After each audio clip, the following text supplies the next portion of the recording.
नमस्कार दोस्तों, मेरा नाम है रश्मि कुमारी और स्वागत है आप सभी का हमारे वीडियो में। तो चलिए वीडियो की शुरुआत करते हैं और शुरुआत यहाँ से करेंगे क्योंकि आज है स्वतंत्रता दिवस। तो आप सभी को स्वतंत्रता दिवस की हार्दिक बधाई।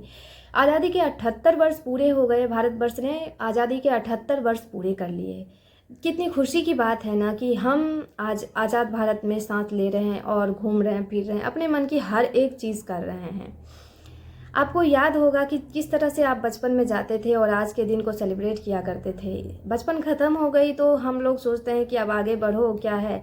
बचपन तक तो इसकी होड़ लगी रहती है, स्कूल जाओ, वहाँ पे झंडा फहराओ और फिर हम तो बहुत सारा पार्टिसिपेट भी करते थे, बहुत सारे ड्रामाज वगैरह किया करते थे और स्पीच वगैरह दिया करते थे।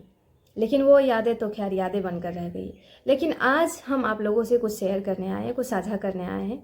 उम्मीद है आप सब इससे जुड़ेंगे और सभी कनेक्ट कर पाएंगे। आज़ाद भारत में हम सब जी तो रहे हैं, लेकिन आज़ाद भारत कितना हद तक आज़ाद है वो आप अच्छे से देख पा रहे हैं। हमारे यहाँ बहन बेटियों की क्या हस्र हो रही है। हमारी छोटी बच्चियाँ, हमारी बहनें और हमारी माताएँ किस अवस्थिति में हैं ये आप अच्छे से जान रहे हैं। आप सभी इस स्थिति से अवगत हैं। इसके लिए हम कुछ बोलें वो वैसी कोई बात नहीं है। तो हम ये कहना चाहेंगे कि देशभक्त हर कोई बनता है आज के ज़माने में।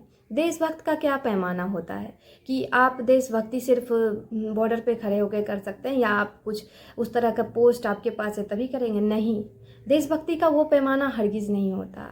हर कोई चाहेगा तो देशभक्त हो सकता है। आपके अंदर भी देशभक्त है, हमारे अंदर भी देशभक्त है, उसे जगाने की ज़रूरत है। हम लोग कुछ एक्स्ट्रा ऑर्डिनरी नहीं करना है, हम लोग अपनी बस बेसिक ड्यूटी निभाएंगे, उसी में हम लोग की देशभक्ति झलक जाएगी और उसी से हम लोग देशभक्त हो जाएंगे। आप ज़रा सोचिए, इस देश को बनाने के लिए, इस देश को आज़ाद करवाने के लिए किन किन लोगों ने कुर्बानियाँ दी और आज हम उन्हें याद तक नहीं करते, उनकी कुर्बानियों को यूं ही जाया कर रहे हैं।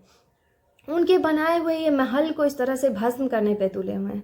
आज उनके आत्मा कितनी रोती होगी, आज उनके आत्मा को हम कितने कल्पित कर रहे हैं। क्या ये हमारा अधिकार है? उनके बनाए हुए संसार को हम उजाड़ने पे लगे हुए हैं। किसी ना किसी तरह से मानव ही इस संसार को, इस भारतवर्ष को क्षति करने पे लगे हुए हैं। हमारी बहनें सुरक्षित नहीं हैं, हमारी माताएँ सुरक्षित नहीं हैं, बेजुबान जानवर सुरक्षित नहीं है, हमारे पेड़ पौधे सुरक्षित नहीं हैं, हमारा वातावरण सुरक्षित नहीं है, हमारा पानी सुरक्षित नहीं है, हमारा पानी गंदा हो रहा है। हमारे लिए कुछ भी नहीं छोड़ा। आप इतने प्यारे संसार को, इतने प्यारे भारतवर्ष को उन्होंने गढ़ दिया, हमारे लिए हम छोड़ गए।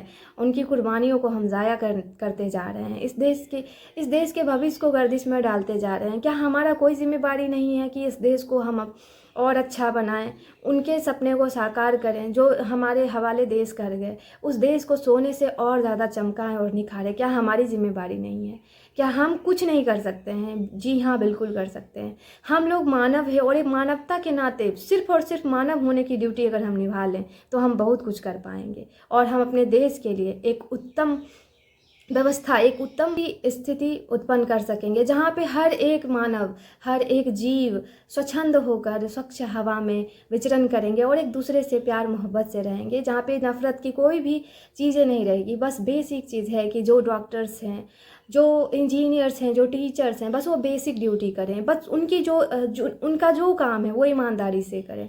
हम माताओं बहनों जिनके पास जो जिम्मेवारी है वो करें। अगर आप कुछ भी नहीं हैं, आप एक बेरोज़गार मानव भी हैं, कुछ नहीं है मान लीजिए, फिर भी आप मानवता के नाते आप सिर्फ मानवता का पालन कीजिए।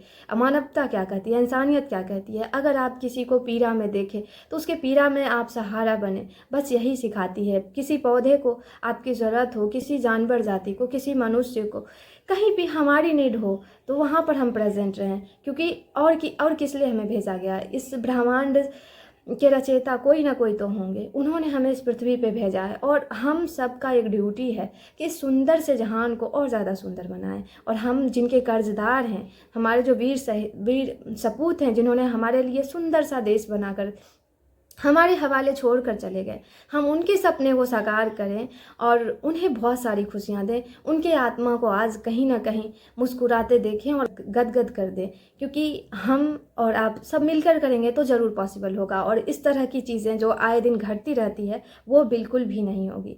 तो इतना ही कहकर मैं अपने शब्दों को यहीं रोकना चाहूँगी। तो आशा है आप सभी इस चीज़ से जुड़े होंगे, कनेक्ट किए होंगे, इस आपको पसंद आया होगा।